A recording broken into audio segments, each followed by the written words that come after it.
Hello friends, ഇന്ന് Sunday അല്ലേ. അപ്പം നമുക്കിന്നൊരു ബിരിയാണിയുടെ റെസിപ്പി കണ്ടാലോ? ഇന്ന് ഞാൻ എൻ്റെ വീട്ടിൽ പോയായിരുന്നു. എൻ്റെ വീട്ടിലെ ഫാമിലി മെമ്പേഴ്സ് ഒരുപാടുണ്ട്. അതുകൊണ്ട് തന്നെ നമ്മൾ ബിരിയാണി ഉണ്ടാക്കുമ്പോൾ വലിയൊരു ബിരിയാണിയാണ് ഉണ്ടാക്കുന്നത്. അപ്പോൾ വലിയ ബിരിയാണിയുടെ അളവുകളാണ് ഈ പറയുന്നത്.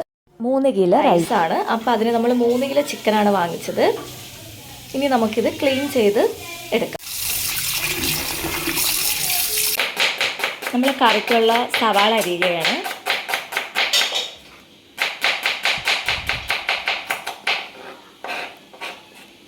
അച്ഛനാണ് അരിയുന്നത്, കണ്ടോ, സ്പീഡ് കണ്ടോ.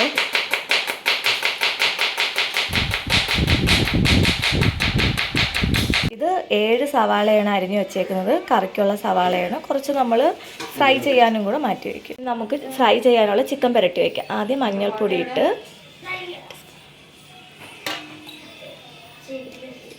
കുരുമുളക് പൊടി ഇടാം.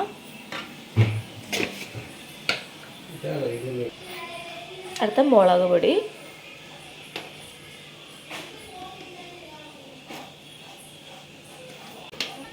ഒരു സ്പൂണ് മല്ലിപ്പൊടി, ഒരു കുഞ്ഞു സ്പൂണ് കറി മസാല.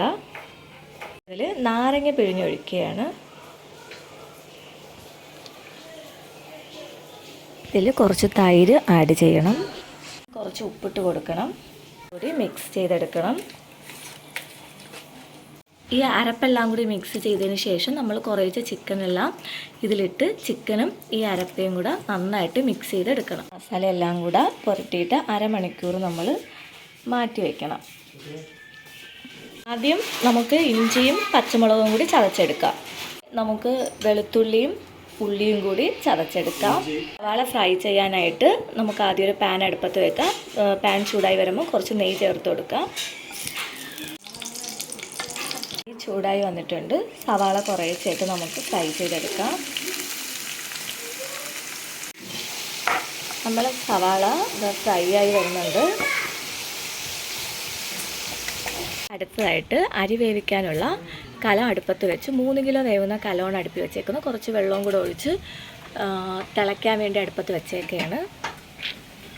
വെള്ളം തിളച്ച് വരുന്നുണ്ട്. അപ്പോൾ അതിലേക്ക് ഇടാനുള്ള സാധനങ്ങളാണ് ഇത്. കറുകപ്പട്ട, ഇത് പൂവ്, ഇത് കുരുമുളക്, ഇത് പെരുംജീരകം, ഇത് ഏലക്കായ്, ഒരു 5 കഷ്ണം ഏലക്കായ്, പിന്നെ ഗ്രാമ്പൂ, ഇത് പട്ട. ഇത് ഇത്രയാണ് നമ്മൾ വെള്ളം തിളയ്ക്കുമ്പം ഇട്ട് കൊടുക്കുന്നത്. നമ്മൾ വെള്ളത്തിൽ ഇട്ട് കൊടുക്കുകയാണ്. കറിവേപ്പില, പച്ചമുളക്, സവാള ചെറുതായിട്ട് അരിഞ്ഞത്, പിന്നെ ക്യാരറ്റ് കുഞ്ഞായിട്ട് അരിഞ്ഞത്. ഇത് ഇത്രയും നമ്മൾ വെള്ളം തിളയ്ക്കുമ്പം ഇട്ട് കൊടുക്കും. നമ്മുടെ വെള്ളം തിളച്ച് കഴിഞ്ഞു. അപ്പോൾ ഈ സാധനങ്ങളെല്ലാം ഇതിലോട്ട് ഇടുകയാണ്. നമ്മൾ നേരത്തെ എടുത്ത് വെച്ചില്ലേ.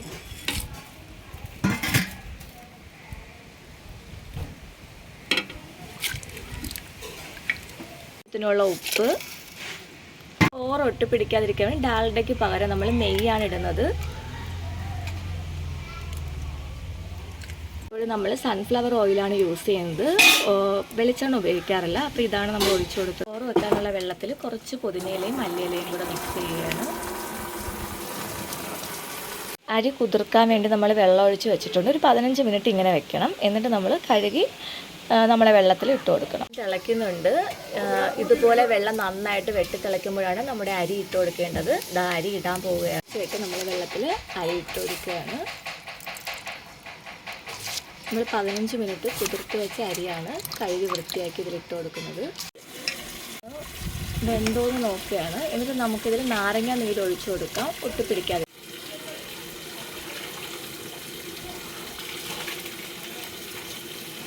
ഫ്രൈ ചെയ്യാനായിട്ട് നമ്മളൊരു പാത്രം അടുപ്പയിൽ വെച്ച് കൊടുത്തു.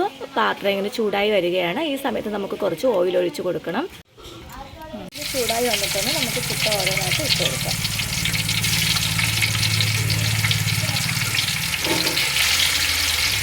നമ്മൾ ചിക്കൻ ഇപ്പോൾ ബിരിയാണി ഉണ്ടാക്കിയാൽ നമ്മുടെ ചിക്കനെ നമ്മൾ പകുതി പൊരിച്ചാണ് ബിരിയാണി ചേർക്കുന്നത്. അങ്ങനെ നമ്മുടെ ചിക്കൻ പകുതി വേവായിട്ടുണ്ട്. നമ്മൾ കോരി മാറ്റുകയാണ്.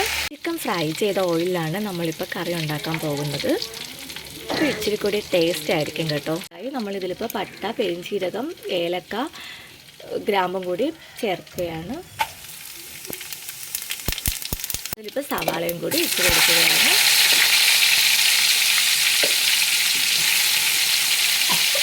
ഓയിൽ സവാള നന്നായിട്ട് ബ്രൗൺ കളർ ആവുന്നത് വരെ വഴറ്റിയെടുക്കണം. ഇടയ്ക്കിടയ്ക്ക് ഇതുപോലെ ഇളക്കി കൊടുത്തുകൊണ്ടിരിക്കണം. വെളുത്തുള്ളിയും ഉള്ളിയും കൂടെ നമ്മൾ ചതച്ചതാണ് ആദ്യം ചേർത്ത് കൊടുക്കുന്നത്.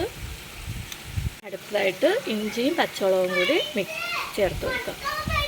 എല്ലാം കൂടി നന്നായിട്ട് ഇളക്കി കൊടുക്കണം.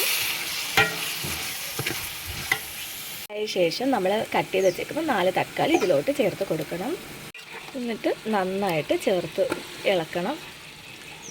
നേരത്തെ 3 തക്കാളി പേസ്റ്റ് ചെയ്ത് വെച്ചിട്ടുണ്ടായിരുന്നു, അതും കൂടി ഇതിലോട്ട് ഒഴിച്ചു കൊടുക്കണം. ഇതെല്ലാം കൂടി നന്നായിട്ട് ഇളക്കി കൊടുക്കണം. ഇടയ്ക്ക് നമ്മളിതുപോലെ ഇളക്കി കൊടുത്തുകൊണ്ടിരിക്കണം.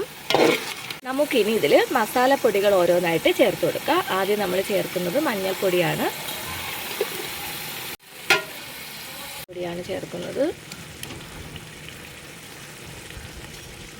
നമുക്ക് പിന്നെ ഇതിൽ കുറച്ച് ബിരിയാണി മസാലയും കൂടെ ചേർത്ത് കൊടുക്കാം. ഗരം മസാലയും കൂടി ചേർത്ത് കൊടുക്കണം. ഇതിലിനി കുറച്ച് തൈരും കൂടി ഒഴിച്ചു കൊടുക്കാം. ഇനി നമുക്ക് തൈരും ഈ മസാല എല്ലാം കൂടി നന്നായിട്ട് ഇളക്കി കൊടുക്കണം. നന്നായിട്ട് മിക്സ് ആയിട്ടുണ്ട്. ഇനി നമുക്കിതിലോട്ട് കുറച്ച് മല്ലിയിലയും പുതിനയിലയും കൂടി ചേർത്ത് കൊടുക്കണം. ഇത് തിളയ്ക്കുമ്പം തന്നെ നല്ല മണം വരുന്നുണ്ട് കേട്ടോ. നാരങ്ങ നീരും കൂടി ഇതിലോട്ട് പിഴിഞ്ഞൊഴിച്ചു കൊടുക്കാം. ഈ മസാലകളെല്ലാം കൂടി ബാലൻസ് ചെയ്യാൻ വേണ്ടി നമുക്ക് 1/2 സ്പൂൺ പഞ്ചസാരയും കൂടി ഇതിൽ ആഡ് ചെയ്യാം. ഇതിലിനി പാകത്തിന് കുറച്ച് ഉപ്പും കൂടി ചേർത്ത് കൊടുക്കണം. ഇതിലിനി കുറച്ച് നമുക്ക് സവാള ഫ്രൈ ചെയ്തും കൂടി മിക്സ് ചെയ്ത് കൊടുക്കാം.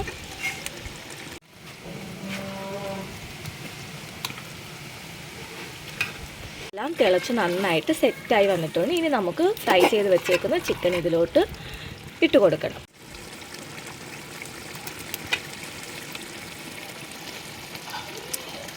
അങ്ങനെ നമ്മൾ ഫ്രൈ ചെയ്ത് വെച്ചിരുന്ന എല്ലാ ചിക്കനും ഇതിൽ ഇട്ട് കഴിഞ്ഞു. ഇനി നമുക്കിതൊന്ന് ഇളക്കിയെടുക്കാം. നമ്മുടെ അരപ്പയും ചിക്കനും കൂടി നന്നായിട്ട് മിക്സ് ആയതിനു ശേഷം നമുക്കൊരു അടപ്പ വെച്ച് 10 മിനിറ്റ് വേവിച്ചെടുക്കാം. അതിനുശേഷം ദം ചെയ്തെടുക്കാം. ഇനി നമുക്ക് ബിരിയാണി ദം ചെയ്തെടുക്കണം എങ്ങനെയെന്ന് നോക്കാം. ആദ്യം നമ്മൾ ഈ പാത്രത്തിൽ നെയ്യ് ഒഴിച്ചു കൊടുക്കും. നമുക്ക് കുറേശ്ശായിട്ട് ചിക്കൻ കറി ഇതിലോട്ട് ഒഴിച്ചു കൊടുക്കണം. ഒഴിച്ചതിന് ശേഷം അതിൽ നമ്മളിനി റൈസാണ് ഇട്ട് കൊടുക്കുന്നത്. ഇട്ടതിന് ശേഷം നമ്മൾ ഫ്രൈ ചെയ്ത് വെച്ചേക്കുന്ന സവാള ഇട്ട് കൊടുക്കണം. പിന്നെ മല്ലിയിലയും പുതിനയിലയും കൂടെ കുറച്ചിടണം.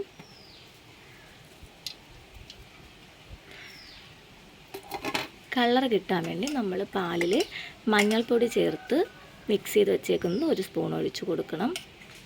അപ്പോൾ നമ്മുടെ ബിരിയാണിക്ക് നല്ല നിറം കിട്ടും. അതിനുശേഷം നാരങ്ങ നീരും കൂടി ഒഴിച്ചു കൊടുക്കണം. നമ്മൾ വീണ്ടും കറി ഒഴിച്ചു കൊടുക്കണം. ചിക്കൻ കറി ഒഴിച്ചു കൊടുക്കണം. അടുത്ത സ്റ്റെപ്പ് വീണ്ടും നമ്മൾ റൈസാണ് ഇട്ട് കൊടുക്കുന്നത്. നമ്മളങ്ങനെ നമ്മുടെ ബിരിയാണി ദം ചെയ്തെടുത്തുകൊണ്ടിരിക്കുകയാണ്. ഇതിൻ്റെ ഫൈനൽ ഡെക്കറേഷൻ നടക്കുകയാണ്.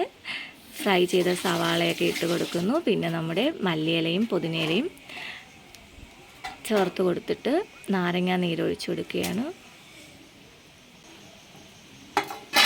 ഇതിൽ നമ്മൾ കലക്കി വെച്ചേക്കുന്ന മിൽക്കും മഞ്ഞൾപ്പൊടിയും ഒഴിച്ചോ. നമ്മുടെ ബിരിയാണിക്ക് നല്ല നിറം കിട്ടും. നെയ്യ് ഒഴിച്ചു കൊടുക്കുകയാണ് ഇതിൻ്റെ മീതെ. ഇനി നമുക്കിതൊരു അടപ്പ വെച്ച് മൂടി ദം ചെയ്യാനായിട്ട് വീണ്ടും വിറകടുപ്പിൽ വെക്കുന്നു. ദം ബിരിയാണി റെഡി ആയിട്ടുണ്ട്. നമുക്കിത് ഓപ്പൺ ചെയ്ത് കാണാം. ഓപ്പൺ ചെയ്തപ്പോൾ തന്നെ നല്ല മണം വരുന്നുണ്ട്. സൂപ്പറായിട്ടുണ്ട്. നമുക്കിനി ഇതെല്ലാവർക്കും കഴിക്കാനായിട്ട് എടുക്കാം. ദം ബിരിയാണി, പപ്പടം, സലാഡ്, തണ്ണിമത്തൻ. അപ്പോൾ ഇന്നത്തെ വീഡിയോ ഇത്രയേ ഉള്ളൂ. എൻ്റെ വീഡിയോ ഇഷ്ടപ്പെട്ടെങ്കിൽ ലൈക്കും കമൻറ്റും ചെയ്യുക. ടാറ്റാ.